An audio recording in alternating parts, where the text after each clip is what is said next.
Okay. Hola, Cecilia Abed here. So today I'm going to talk about the estar plus the participle. I did this in the past because you either do it in the present or the past and you use the imperfect tense. So I'm going to be focusing on the imperfect tense today. So what the estar and the participle is you use a way to describe conditions that are a result of a previous action. So when you do this, you have to conjugate a star, which I know can be a challenge for you to remember because there's so many tenses that we learned this year. So just as a little reminder, here's how you conjugate a star in the imperfect tense. So you have estaba for your yo, estabas for your tu form, and then you have estaba for your usted form, and then you have estábamos for your nosotros form, and then you have estabais for your vosotros form, and then you have estaban for your ustedes form. So when you are doing the estar and the participle, what you do is you drop the AR or ER-IR ending in verbs and you change them. So for AR verbs, we change it to auto.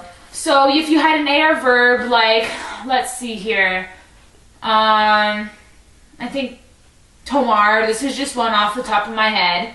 And there would be tomado because you would just drop the AR and you would add the ADO. And then this is a concept where the participle and the subject have to agree in gender and number.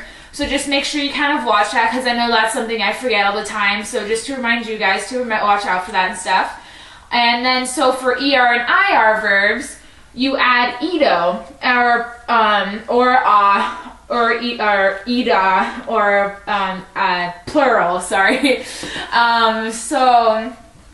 Because it's Spanish, we have irregulars. So I have created a little kind of rhythm to get you kind of singing to this in your head to kind of remember it. So I'm going to kind of give you a tune and you can like create your own tune, but this is just what I came up with that seemed to work. Okay. Abierto, roto, puesto, hecho, dicho y visto, resoleto, muerto y vuelto y escrito. So those are all the verbs that are irregular in the estar and the participle, which is abrir, romper, poner, hacer, decir, ver, resolver, morir, volver y escribir. Those are all the infinitive forms of the verbs that I just sang.